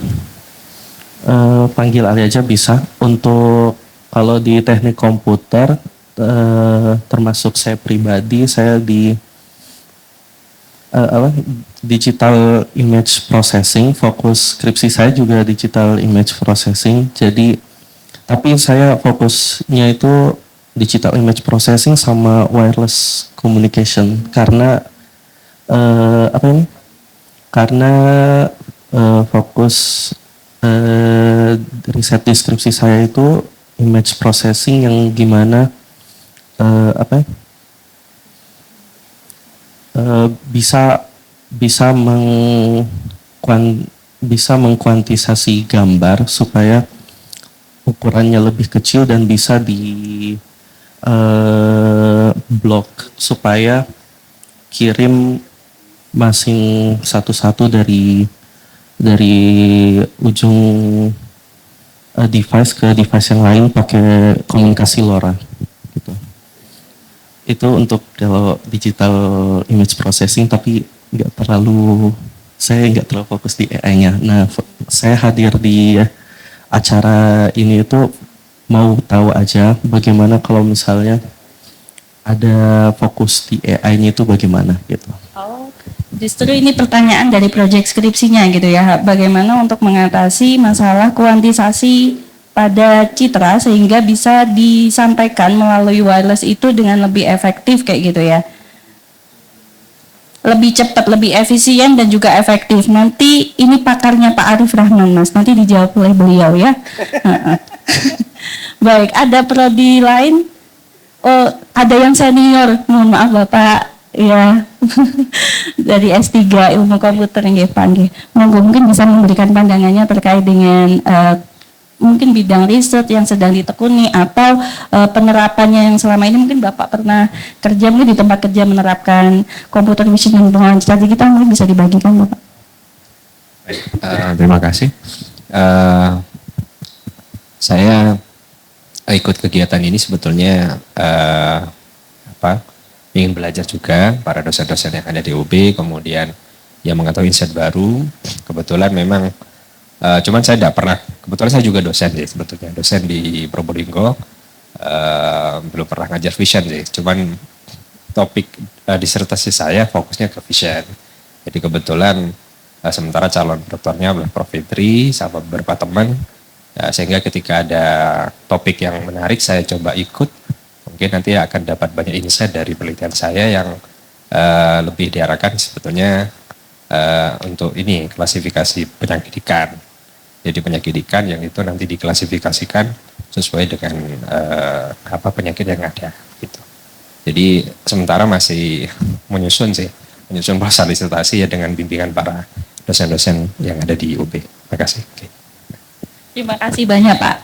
Dapat datanya dari mana Pak? Data sekunder. Bisa klasifikasi penyakit ikan ya teman-teman. Jadi penerapan dari AI khususnya pada bidang computer vision dan pengolahan citra digital itu banyak diterapkan di banyak hal. Kadang kalau kita menggunakan teks saat ini tidak terlalu efisien gitu kan ya. Orang lebih suka langsung capture dapat informasi, seperti itu. Makanya peranan pengolahan citra digital dan computer vision ini cukup besar sekali impact-nya karena menyederhanakan dari proses yang akan kita buat seperti itu, gitu ya. Jadi salah satu keunggulannya seperti itu. Jadi untuk implementasinya saya sudah tidak perlu cerita banyak karena Bapak Ibu dosen tadi sudah menceritakan beberapa hal. Ini tadi karena pesertanya juga lumayan tidak semuanya informatika gitu ya, jadi mencoba menjelaskan secara general. Jadi nanti kalau misalkan butuh spesifik bisa ke Bapak Ibu dosen di depan ini, karena topik penelitian beliau-beliau ini sudah sangat spesifik ke bidangnya. Misalnya kayak Pak Randy ada augmentation video recognition ya. Jadi untuk augmentasi saja tadi disebutkan Pak Randy bahwa itu bisa jadi penelitian yang cukup besar, yang masalahnya banyak ya. Jadi teman-teman nanti kalau misalnya mau menerapkan ini sesuaikan dengan masalah. Saya yakin masalah di sekitar kita itu bisa diselesaikan dengan AI dan terutama di bidang computer vision maupun pengolahan citra digital. Mungkin itu saja dari saya, nggih Pak Bayu, nggih nanti kalau misalkan lebih lanjut karena ini memang waktunya terbatas ya, nanti mungkin diskusi kita bisa lebih banyak gitu ya, bisa ngasih pertanyaan juga setelah ini. Terima kasih Pak, saya kembalikan. Oke, baik, terima kasih Ibu Gita ya. Jadi ini tadi menyimpulkan apa yang sudah kita pelajari dikaitkan dengan bidang-bidang dari masing-masing mahasiswa aja, biar ada gambaran terkait dengan sebenarnya apa sih yang mau dilakukan untuk ikut lomba, untuk skripsi atau untuk penelitian atau untuk ide mendirikan perusahaan sendiri, itu sebenarnya bisa ada di sini ya. Kalau sekarang kan yang sedang tren lomba itu adalah lomba di domestik ya, smart city ya, itu bisa dilihat dari sini tadi contoh-contohnya banyak ya. Ini teman-teman smart city kan tadi topiknya masnya terkait dengan image transfer ya, itu masuk dalam pengolahan digital. Cuma masalah sekarang nggak ada mata kuliah itu ya spesifik kecuali pilihan ya. Kalau di mata pengolahan itu ada namanya proses enkripsi, kompresi namanya kompresi mas. Gambar itu ditransformasi supaya ukurannya kecil, makanya muncul yang namanya JPG. Karena gambarnya macam-macam, ada JPG, BMP, TIFF ya.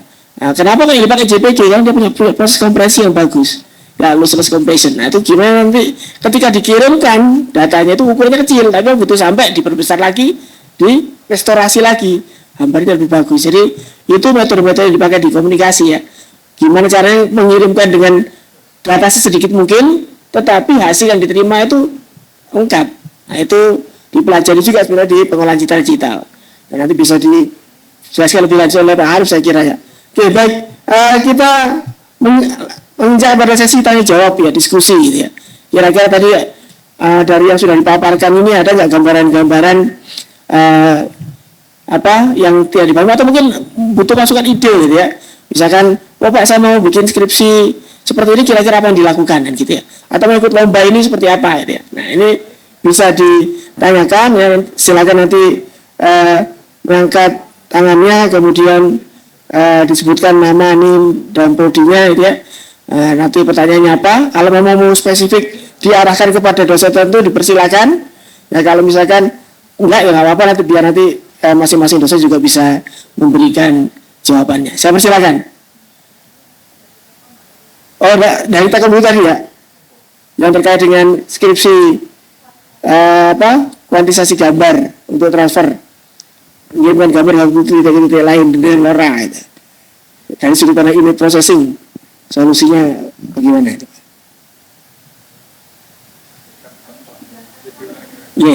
Coba dijabarkan tadi mas. gambar skripsinya mungkin bisa diberikan masukan sama Pak Arif.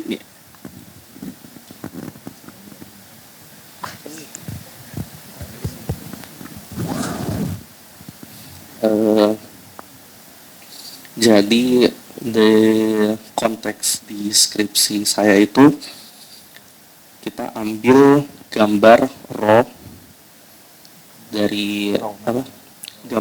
Gambar digital yang raw. Kalau dari hasil kameranya itu ada yang 600 kali 400 pixel.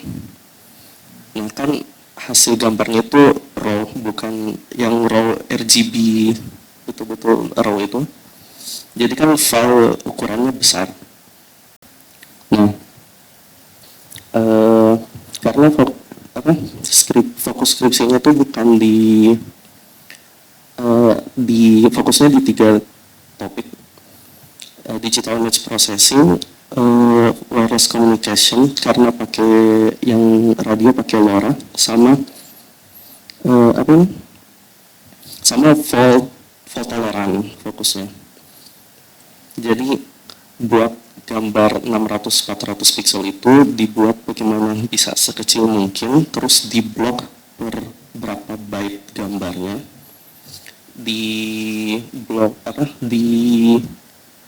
data parity supaya, karena tujuannya itu gimana supaya gambarnya sekecil mungkin bisa dikirim sekali, dan gambarnya kalau misalnya kirimnya itu dari sejauh 5 km, 10 km itu bisa dibantu dari fotolerannya, sama gambarnya pas restorasi di sana walaupun hancur atau apa gitu tetap terjaga. Jadi konteksnya gitu. Oke, terima kasih. Jadi seperti tadi ya, sebutkan prosesnya ada namanya image kompresi, image processing, image restorasi.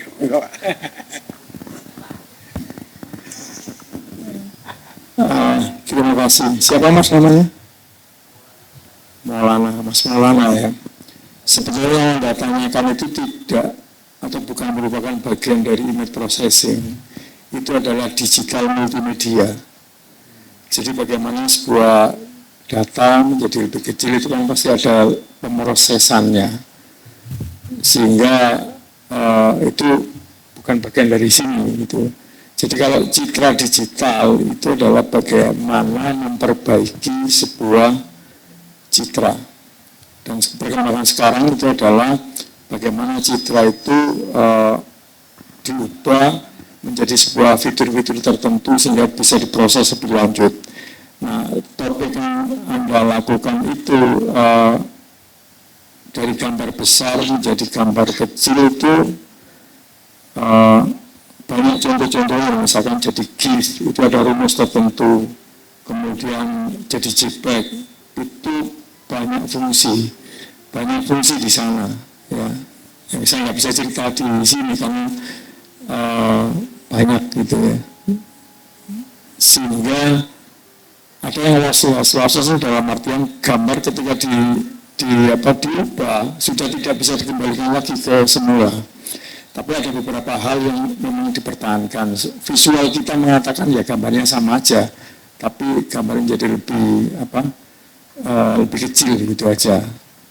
Ada yang seperti JPEG misalkan lossless-nya itu sangat parah itu ya ada, tapi ada juga yang JPEG yang fine misalkan itu gambarnya masih dipertahankan baik ya. Saya nggak tahu ada nggak teknik multimedia atau digital multimedia di kuliah Anda? Ada nggak di teknik komputer, mata kuliah digital multimedia? Hah? Mata kuliah digital multimedia? Belum ada, belum tahu apa belum ada? Ya, kalau misalkan ada ya silakan ambil mata kuliah itu. Ya, jangan khawatir nanti yang akan lihat keindahan matematika di sana. Ya, terima kasih. Pak Wid mau nambahkan. Enggak. Kalau saya kok ditodong. Ini saya harus bertanggung jawab pada masa saya yang saya minta datang ke sini, ya toh. Pasti ya anak-anak sekitar 20-an mahasiswa itu bertanya-tanya, ngapain hubungan algoritma evolusi dengan pengolahan citra digital? Tidak nyambung gitu ya. Pasti bilang gitu ya. Tapi nyambung sebenarnya ya. Kami itu tukang nyambung soalnya ya Pak Randy. Ini contohnya, tak kasih contoh ini ya, algoritma evolusi untuk yang kasus yang kita bicarakan tadi. Tadi kan kalau deteksi gambar, ya katalah gambar bergerak, maka yang jadi tantangan itu pengambilan foto untuk gambar bergerak. Kadang-kadang kamera itu miss terhadap pengaturan kecepatannya. Hasilnya gambarnya kan ada blur-blurnya gitu. Nah, sebenarnya kita bisa mengembalikan gambar itu ke posisi yang lebih tepat, kecepatan di mana diambil gambar tadi, atau kecepatan mobil itu berapa harus diketahui, dan ini arah dari pergerakan mobil itu juga harus diketahui. Nah, persoalannya kalau kita pakai brute force untuk menentukan arahnya dicoba satu-satu, sama kalau ngomong soal citra itu kan arah bisa 360 derajat. Nah, kita ngambil satu-satu nilai tiap derajat arah dari citra tadi itu bisa bisa setahun 2 tahun baru selesai ya. Kemudian kecepatannya berapa itu juga kita harus mencoba. Nah, daripada kita menggunakan brute force, maka kita bisa menggunakan algoritma genetik. Yang pernah saya sampaikan, algoritma genetik itu agak setengah algoritma ngawur ya Bu Chandra ya. Tapi ngawur yang indah dan terarah. Jadi orang itu boleh ngawur tapi ada frameworknya ngawurnya itu ya. Nah, ini algoritma genetik ya. Anda kalau mau ini yang cowok-cowok dulu masih kecil ya, itu kalau pulang sekolah kadang-kadang kita ditunggu sama dicegat sama anak yang ngisengin kita ya. Apa yang kita lakukan? Lari melawan dengan cara ngawur ya, karena mereka 4 kita 1. Ngawurnya apa? Ya harus pakai framework tadi, ambil sesuatu yang menakutkan bagi 4 orang tadi, contohnya gitu ya. Nah, ini algoritma genetik juga begitu, ngawurnya itu masih ada arahnya ya. Nah, contoh kedua ya, misal kamu itu punya gambar atau citra satelit landscape yang ada di Kota Malang. Kamu punya tugas dari Bu Chandra punya penelitian mengenali ada berapa bentuk bangunan yang oval, sebagai contoh stadion misalkan ya, atau ada berapa jumlah pohon di sana. Nah, daripada nyoba satu-satu piksel begitu, mana yang gambarnya oval, itu agak susah, bisa bertahun-tahun tadi ya. Nah, sekarang citranya banyak. Nah, kalau kita menggunakan algoritma evolusi, menentukan piksel mana yang tepat terlebih dahulu ya, yang akan kita uji ya, itu bisa menggunakan algoritma evolusi. Jadi sebenarnya materi kuliah yang ada di KJ itu saling nyambung semua. Bahkan pengenalan ini istilahnya clustering itu bisa diterapkan pada pada citra untuk memisahkan objek dengan latar belakangnya, itu yang paling umum juga. Nah, kehadiran algoritma evolusi juga bisa muncul di sana ya. Nah, ini jadi jangan khawatir, insya Allah kehadiran Anda di sini tidak sia-sia ya. Jadi makin ini semester 6 semua Bu Indri, jadi ini sudah mulai mencicil kepanikan ya.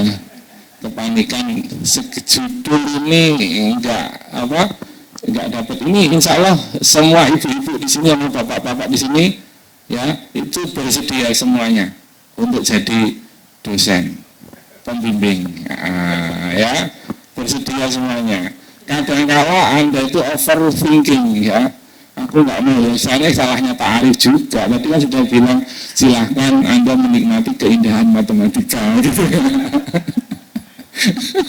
Ya, sininya takut sebenarnya. Kalau Pak Yudis itu enggak menakutkan Pak Yudis ya. Yang menakutkan itu kalau sudah dibimbing Pak Yudis, tiba-tiba dengan santainya beliau mengarahkan ke jurnal Q1. Tapi beliau ini mama kungfu itu pakai silat itu tai chi master.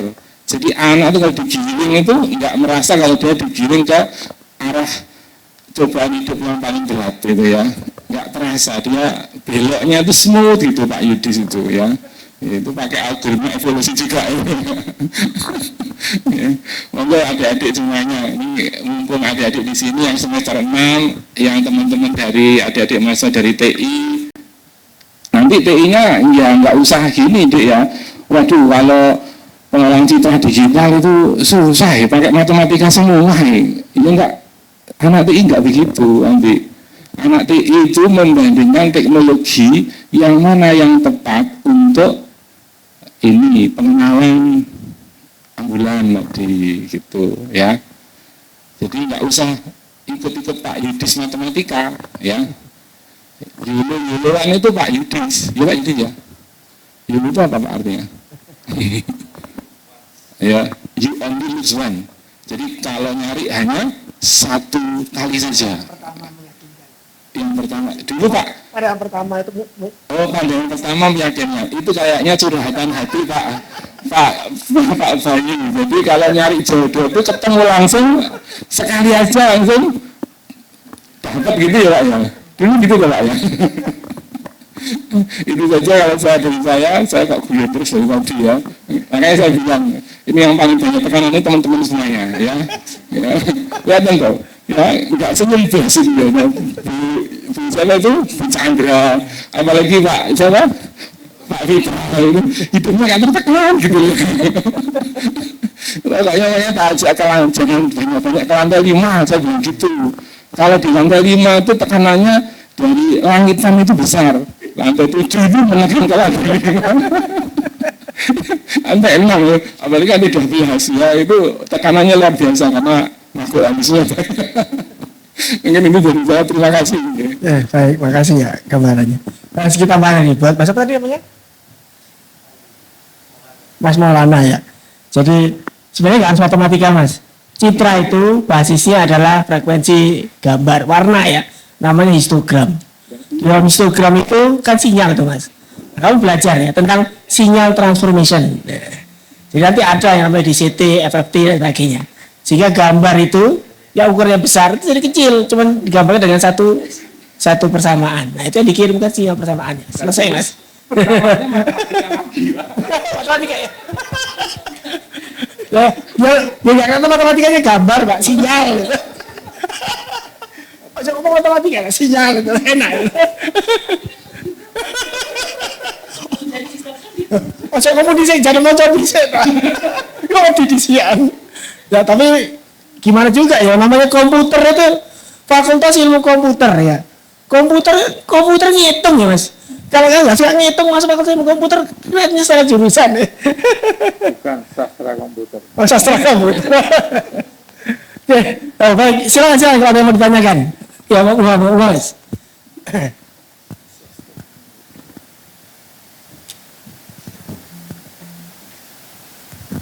Permisi, terima kasih Bapak.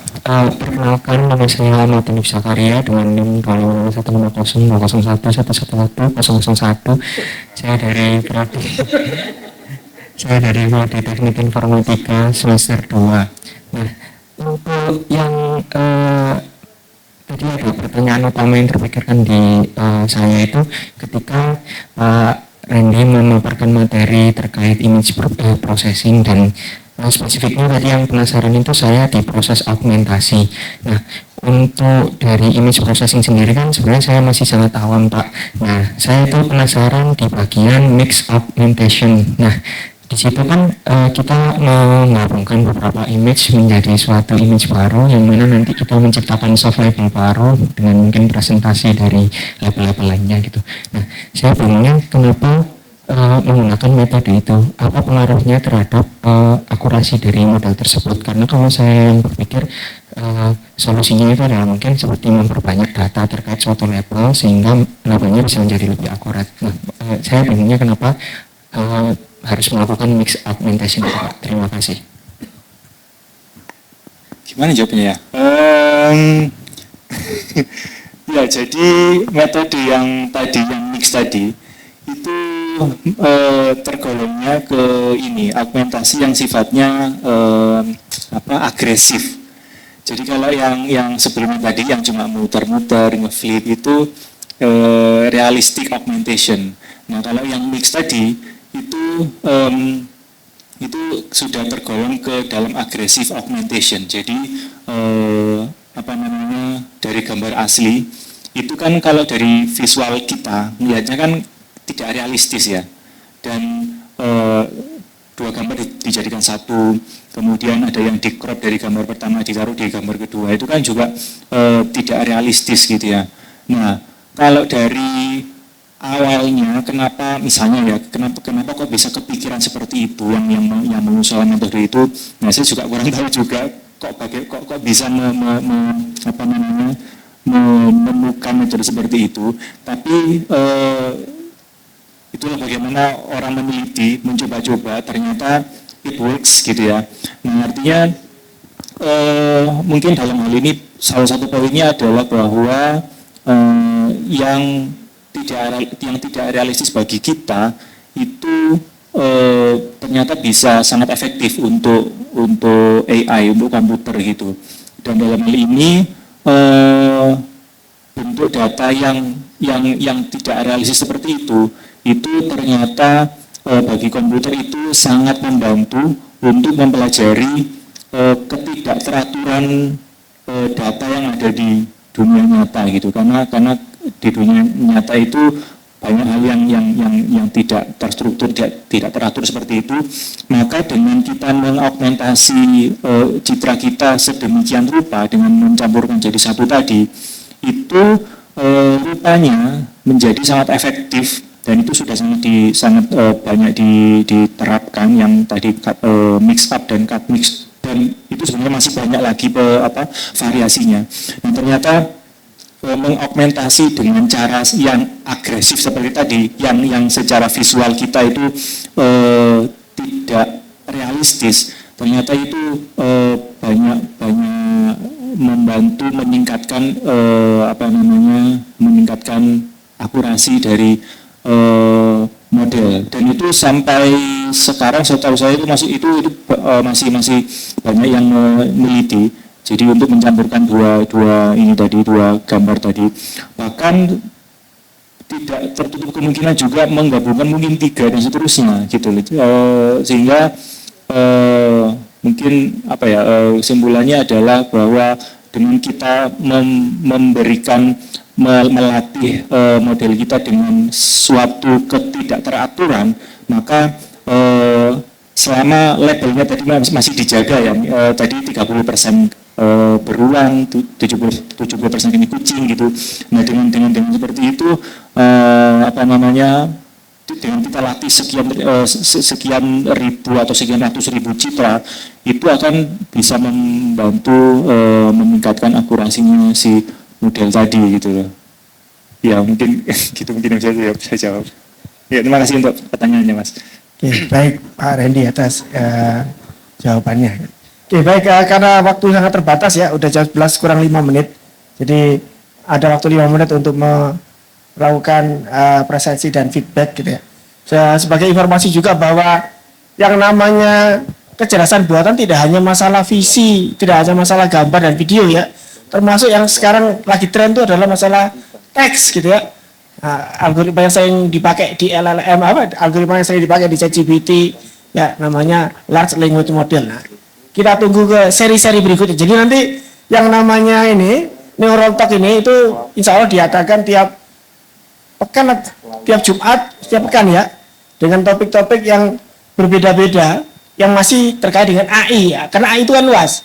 Yang pertemuan hari ini kita bahas tentang gambar ya, nanti berikutnya tentang tulisan ya, berikutnya nanti tunggu saja pengumuman berikutnya, kalau perlu ya siapkan pertanyaan dari awal ya. Saya mau bikin skripsi seperti ini, kira-kira seperti apa? Nah, nanti tanyakan biar dijelaskan oleh dosen-dosennya. Tentunya nanti pembicara juga berganti-ganti sesuai dengan expertise masing-masing ya. Itu mungkin terkait dengan pertemuan kita. Ada tambahan dari Pak Yudis mungkin? Ini para lab KC.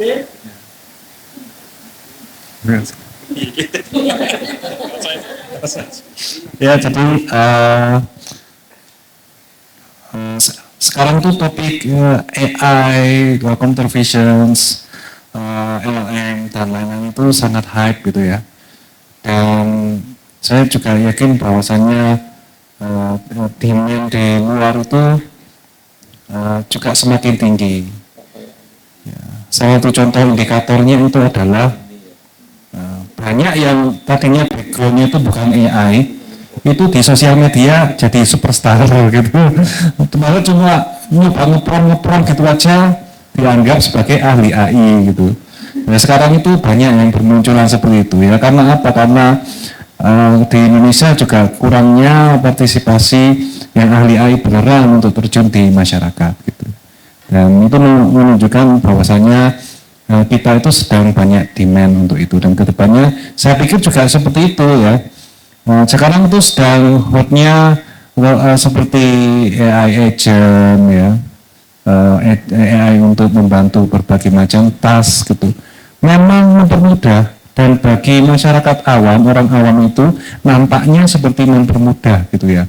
Bisa bikin code ya, bisa bikin aplikasi-aplikasi yang sebelumnya hanya bisa dilakukan oleh orang-orang lulusan IT.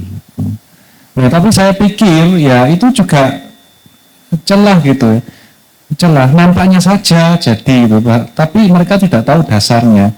Kalau mereka tahu dasarnya, ya seperti kita tahu dasarnya, tahu AI dari level mungkin dari algoritmanya, dari cara bekerjanya, karakteristiknya dan lain sebagainya, itu justru lebih boosting lagi gitu. Lebih bisa memanfaatkan AI agent itu nanti dalam pekerjaan dengan lebih perfect dan lebih sesuai demand, karena kita tahu karakteristiknya, bagaimana dia bekerja dan lain sebagainya gitu ya. Jadi intinya adalah ya itu mempercepat, dan kita sudah berada di zaman AI, dan tidak ada salahnya juga kita menekuni itu mulai dari level yang primitif, dari algoritmanya sampai pada implementasinya. Begitu. Jadi teman-teman ya, jangan lewatkan kesempatan-kesempatan ini selama studi di Philcon ya, dimaksimalkan. Juga bisa meramaikan lab, itu juga bisa. Itu ada apa namanya, ketua mahasiswa lab KC itu Mas Peter itu ya, itu nanti sering-sering diajak bahas bareng, ngoprek bareng atau publikasi bareng. Itu dia sedang senang-senangnya publikasi itu ya, yang saya pikir seperti itu ya. Terima kasih atas kehadirannya semua, dan tetap semangat ya. Terima kasih juga untuk bapak dosen lab sistem cerdas. Saya sama Pak Dekan tidak boleh ngomong KC, suruhnya sistem cerdas, nggak ada KC itu, adanya sistem cerdas. Ya itu ya itu. Jadi terima kasih Bapak Ibu sekalian, sampai ketemu pada Neural Talk berikutnya. Oke, terima kasih Pak Yudis atas closing remark-nya ya. Jadi Pak Yudis ini kepala lab di sistem cerdas, katanya sistem cerdas ya. Jadi silakan nanti ditunggu seri-seri berikutnya. Kita masih membahas tentang AI dari sudut pandang yang berbeda-beda ya. Jadi kalau ingin tahu AI secara utuh ya silakan ikuti serial-serial berikutnya. Insya Allah nanti tunggu pengumumannya ya untuk pekan depan yang dibahas tentang AI apakah teks, neural language processing atau yang lain ya, bisa ditunggu informasinya. Terima kasih juga kepada Bapak Ibu dosen yang telah memberikan pencerahan dan berbagi pengetahuan pada siang hari ini gitu ya. Nah, saya juga ucapkan terima kasih kepada teman-teman mahasiswa yang bersedia hadir dan bersedia juga terus menuntut ilmu gitu ya. Semoga ilmunya bisa bermanfaat. Nah, saya kira saya cukupkan sekian. Saya akhiri. Assalamualaikum warahmatullahi wabarakatuh. Selamat siang.